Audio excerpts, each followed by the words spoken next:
the most corrupt nation on the face of the planet. And what's the USAID suggestion on how we do this better? Let's use USAID Forward, a program introduced in 2010 where we give the money directly to them with less oversight, less accountability.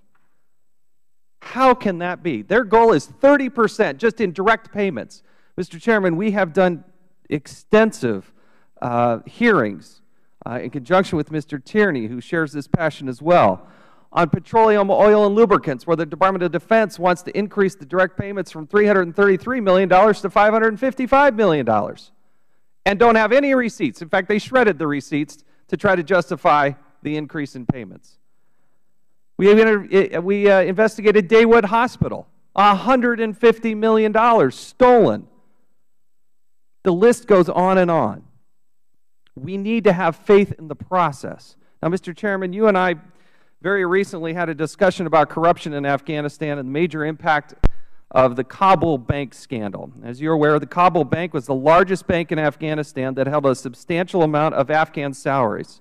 The bank's failures and subsequent bailout itself represented approximately 5 to 6% of Afghanistan's GDP. It is without a doubt a very serious matter, especially as we sit here today discussing the oversight of U.S. direct assistance. According to a report by the Afghan Independent Joint Anti-Corruption Monitoring and Evaluation Committee, approximately $935 million had been embezzled. This was a fraudulent bank. It was a Ponzi scheme at the very beginning. This report relied heavily on a forensic audit conducted by the investigative firm known as Kroll.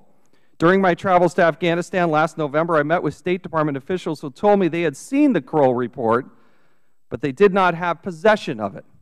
Given the importance and gravity of the matter, I was able to use my own contacts and recently received a copy of the Kroll report from a non-American former senior Afghan bank official. This official obtained a copy of the Kroll report through his role in the investigation into the Kabul bank scandal. So, Mr. Chairman, I want to provide you a copy of this report. I'll give it to you and to the ranking member, copies of this report in the hope that we can begin to get the American people the answers they deserve. We're different in this country. We expose things. We talk about them publicly in the effort to have a more open and transparent government. It's what we're committed to do.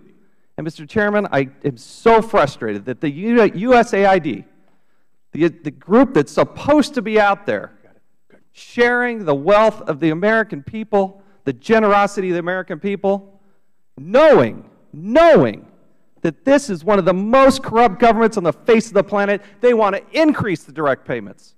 There's not suggestions on more oversight, more responsibility. They want to increase the direct payments. And that's offensive, and it's what we need to talk about here today.